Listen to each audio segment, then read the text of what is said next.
क्योंकि इन्होंने ये एस्टिमेट नहीं किया था कि भाई जो नंबर ऑफ स्टूडेंट्स हैं, अब आपको डरने की जरूरत नहीं है। मैं बता रहा हूं क्यों, क्योंकि अगर कोई स्ट्रिक्ट एक्शन लेती है तो जो and in favor of unlimited immigration. Hello guys, क्या हाल है आप सबके। तो अभी पता है रिसेंटली क्या हो रहा है, मेरे रिश्तेदार मुझे फोन करके ऐसे कह रहे हैं, हेलो राजीव, मुझे लगता है कि अब है ना यूके में सेटल होना बहुत आसान हो जाएगा। अब तो यूके में वीजा ऑन अराइवल हो जाएगा, जैसे दुबई का है, जैसे मलेशिया का है। क्यों?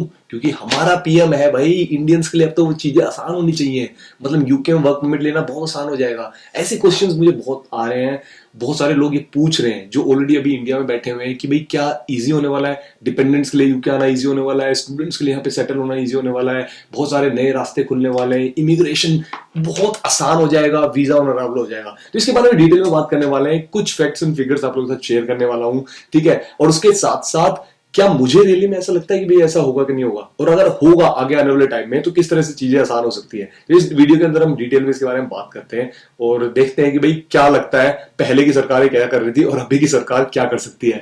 तो वीडियो को शुरू करने से पहले मैं बताऊं, मेरा नाम है राजीव, मैं रहता हूं यूके के अंदर स्टूडेंट्स के लिए काफी सारी इन्फॉर्मेटिव वीडियोस बनाता हूं जहां मैं स्टूडेंट्स को क्लियर कर इन्फॉर्मेशन शेयर करने की कोशिश करता हूं। तो सबसे पहले तो हम बात करते हैं कि भाई ऋषि सुनक की जो इंडियन इमिग्रेंट, तो क्या है कि भाई इनके जो पेरेंट्स है ना वो आए थे केनिया से। तब केनिया से माइग्रेट हुए थे, उसके दादा ऋषि सुनक के दादा जो थे वो वहां से यहाँ आए थे, ठीक है। इनके जो मतलब कह सकते हो कि आपकी फैमिली जो बैकग्राउंड है वो इंडिया से ही है डेफिनेटली।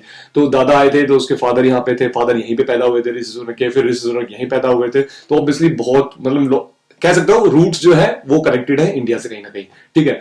तो अब यहाँ पे वो पीएम बन चुके हैं, तो डेफिनेटली बहुत सारे लोग ये भी खुश हो रहे हैं, ओ हमारा इंडिया का पीएम बन चुका है भाई, वो ब्रिटिश सिटीजन है पहली बात तो, ठीक है ना, ठीक है। ऐसा कुछ लग रहा है, हम सोच सकते हैं फीलिंग्स के लिए, हमारे इमोशंस के लिए हम कह सकते हैं कि भाई हाँ हमारा इंडियन प्राइम मिनिस्टर बन गया, लेकिन ऐसा कुछ नहीं है, वो ब्रिटिश सिटीजन है। सबसे पहले तो ये बात हमें जाननी पड़ेगी, सोच समझनी पड़ेगी, ठीक है। दूसरा कि अगर आपको लगता है कि भाई उसके पीएम बनने के बाद यहाँ पे रूल्स एंड रेगुलेशंस बहुत आसान होने वाले हैं इंडियंस के लिए, वीजा ऑन अराइवल होने वाला है, ये सारी चीजें, तो ऐसा कुछ भी नहीं होने वाला, कुछ भी नहीं होने वाला, मैं बता रहा हूं। बल्कि जो दूसरा अगर कोई पीएम बनता वर्सेस ऋषि सुनक जो पीएम बना है, रूल्स जहां तक पर्सनली मुझे लगता है वो स्ट्रिक्ट होंगे। स्ट्रिक्ट क्यों होंगे इसके बारे में हम इस वीडियो में आगे कंटिन्यू में बताते रहेंगे। जैसे कि आप लोगों को पता हुआ सुलभ ब्रह्मण्यम ने कुछ टाइम पहले अभी रिजाइन कर दिया था अपनी पोस्ट के ऊपर से, होम सेक्रेटरी से। रीजन क्या था कि भाई उन्होंने कुछ ऐसे स्टेटमेंट दी थी कि भाई जो नेट माइग्रेशन है या फिर स्टूडेंट वीजाज है, डिपेंडेंट वीजाज है, उसके जो नंबर है वो काफी हद तक रिड्यूस करने वाले हैं। तो जैसे ही वो चली गई थी, मैंने वीडियो बनाई थी, मैंने कहा था कि वो सुलभ ब्रह्मण्यम ने जो भी बातें की थी, स्टेटमेंट की थी, ऑब्वियसली उनका कोई मतलब नहीं है क्योंकि वो सरकार छोड़ के चली गई, उसने रिजाइन कर दिया है। लेकिन ऋषि सुनक ने उसकी वापस एंट्री कर दिया, और ये वापस एंट्री जैसी सुलभ ब्रह्मण्यम की हुई है उसी से आप समझ सकते हो कि भाई किस तरह के डिसीजन आगे इन फ्यूचर में हो सकते हैं। ऑब्वियसली अगर उसने किसी बात के बारे में सोचा था, किसी चीज के बारे में सोच रही थी वो, तो डेफिनेटली उसके बारे में फिर दोबारा से रीओपन हो सकती है, रीडिस्कशन हो सकते हैं उन सेम पॉइंट्स के ऊपर, और कुछ उस तरह का डिसीजन ले सकते हैं। अगर आप लोगों को लगता है कि नहीं लेंगे, तो एक ये वीडियो है जो ऋषि सुनक की, आप लोग सुनो, देखो आपको समझ में आएगा कि भाई ऋषि सुनक यहाँ पे क्या कहने में लगे हुए हैं। Defending our borders, while the party opposite remains soft on crime and in favor of unlimited immigration. जैसे कि आप लोगों ने देखा ऋषि सुनक कह रहे हैं कि अनलिमिटेड माइग्रेशन या अनलिमिटेड इमिग्रेशन जो आप लोगों ने खोल रखी थी लेबर सरकार ने, उसके ऊपर हम कंट्रोल कर रहे हैं और उसके ऊपर और भी हम कंट्रोल करेंगे।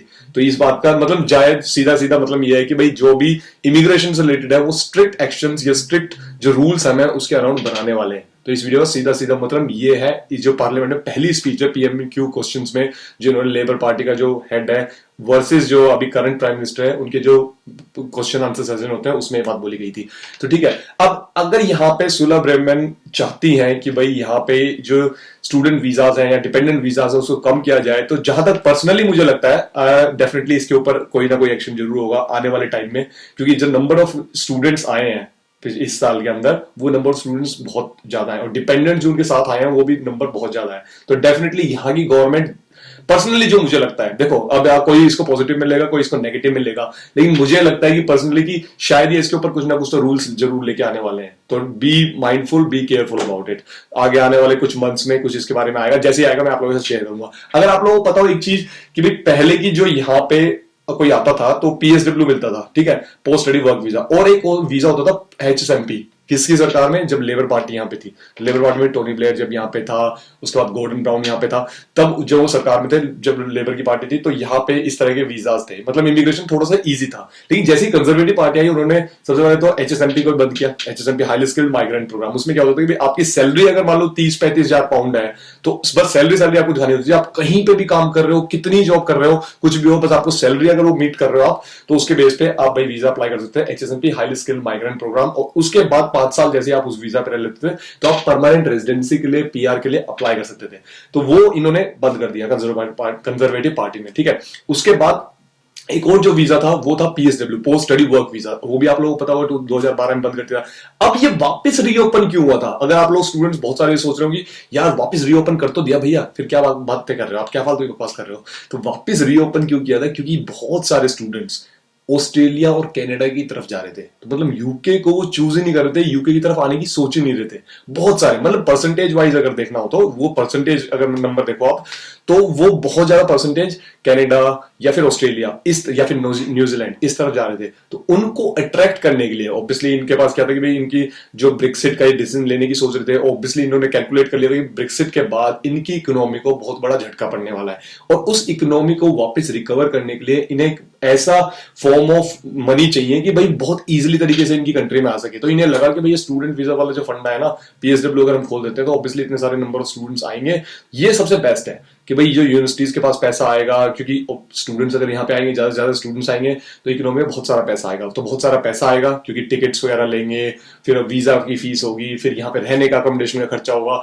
10 तरह के खर्चे होते हैं, पता नहीं एक थोड़ी ना होता है। अगर स्टूडेंट आता है, ये सुने कि यूनिवर्सिटी की फीस पे कर रहा है, अगर वो यूनिवर्सिटी को 20,000 पाउंड पे कर रहा है, तो उसके साथ साथ वो 20-30,000 पाउंड और भी खर्च कर रहा है। तो बहुत मोटा पैसा पर स्टूडेंट यहाँ पे आता है। अगर पर स्टूडेंट 50,000 पाउंड भी आ रहा है हर साल का, तो सोच के हर साल का मतलब एक स्टूडेंट अगर आया तो एक बार 50,000 पाउंड अगर वो इन्वेस्ट कर रहा है यहाँ पे, और अगर सोच लो 1 लाख स्टूडेंट या 6 लाख के करीब नंबर है, 6 लाख के करीब अगर स्टूडेंट यहाँ पे आ रहे हैं और वो पैसा इन्वेस्ट कर रहे हैं, तो कितना बड़ा मोटा पैसा इनको मिलता है। तो इन्होंने वो चीज कैलकुलेट करी। अब मुझे इनकी जो कॉन्ट्राडिक्ट लग रही है वो चीज कि भाई इन्होंने पहले तो चलो खोल दिया PSW, ऑब्वियसली इन्होंने प्लान किया था बहुत सारा पैसा इन्वेस्ट होगा यूके की इकोनॉमी में। अब ये जो सुलभ ब्रेमन जैसे लोग हैं, ये जो आ रहे हैं और ये कह रहे हैं कि भाई हमें तो जो है ना इस इमिग्रेशन को कम करना है, 6 लाख से नीचे लेके आना है, क्योंकि इन्होंने ये एस्टिमेट नहीं किया था कि भाई जो नंबर ऑफ स्टूडेंट्स हैं वो इतने ज्यादा बढ़ जाएंगे। इन्हें लगा था कि थोड़े बहुत बढ़ेंगे, अगर हम PSW खोल देंगे तो कि अगर 40,000 आते हैं तो क्या ज्यादा से ज्यादा 60,000 आने लग जाएंगे, 70,000 आने लग जाएंगे। इन्हें ये नहीं पता 40,000 आते हैं तो 1 लाख, 1.5 लाख, 2 लाख के करीब स्टूडेंट्स बढ़ जाएंगे। तो इसलिए इनको वो आइडिया नहीं था। तो that could be the reason कि भाई ये जो नई सरकार है इसके ऊपर, इमिग्रेशन के ऊपर कुछ ज्यादा स्ट्रिक्ट एक्शन ले सकती है। अब आपको डरने की जरूरत नहीं है, मैं बता रहा हूं क्यों। क्योंकि अगर कोई स्ट्रिक्ट एक्शन लेती है तो जो ऑलरेडी स्टूडेंट यहाँ पे आ चुके हैं उनके लिए तो कुछ होगा नहीं, PSW बंद कर देंगे तो भी तुम्हारे ऊपर, तो अगर तो उस रूल पे आप आए हो तो डेफिनेटली आपको PSW मिलेगा, ठीक है।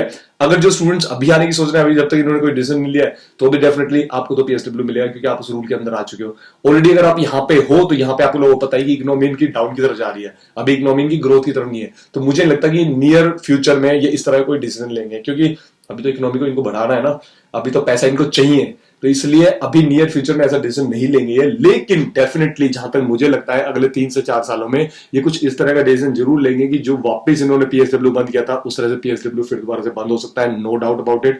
इवन जो ये वर्क परमिट वगैरह जो इन्होंने इतने ईजी करे हुए वीजाज वगैरह, शायद इसके ऊपर भी ये कुछ रिस्ट्रिक्शंस वगैरह लगा सकते हैं जो आने वाले टाइम में है, ठीक है। अब बात आती है कि भाई अगर हमारा PM बन गया है देसी, बहुत सारे लोग ये कह रहे हैं कि यार इंडियन PM बन गया, इंडियंस के लिए बहुत ईजी कर देगा। ऐसा नहीं है यार।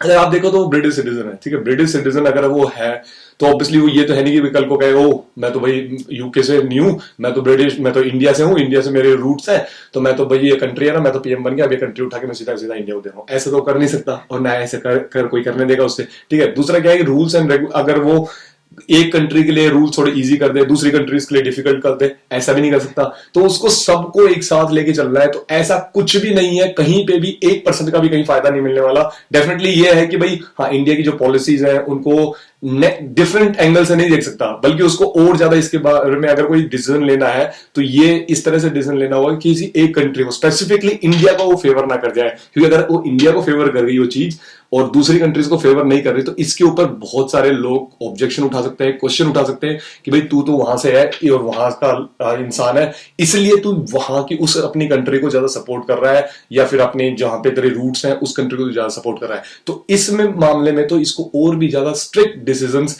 और भी ज्यादा सोचना पड़ेगा। तो यही था, मुझे लगा कि इसके बारे में बात की जाए क्योंकि बहुत सारे लोग इस चीज को मेरे से पूछ रहे थे। यही था गाइस आज की इस वीडियो में। आई होप आप लोगों को कुछ ना कुछ समझ में आया होगा थोड़ा बहुत। अगर नहीं आया तो भी समझने की कोशिश करना, फिर दोबारा से वीडियो को देख लेना, और समझ में आया तो डेफिनेटली आप लोगों की क्या राय है, आप लोगों की क्या फीडबैक है या व्यूज है इसके बारे में नीचे कमेंट सेक्शन में बताना कि भाई आप लोगों को क्या लगता है कि भाई बहुत इजी होने वाला है इंडियंस के लिए, या स्पेसिफिकली ये इमिग्रेशन जो है आपको लगता है कि भाई इजी होने वाला है, तो क्यों होने वाला है वो भी बता देना। और मिलते हैं नेक्स्ट वीडियो में, तब तक के लिए बाय गाइस, टेक केयर, अपना ख्याल रखना।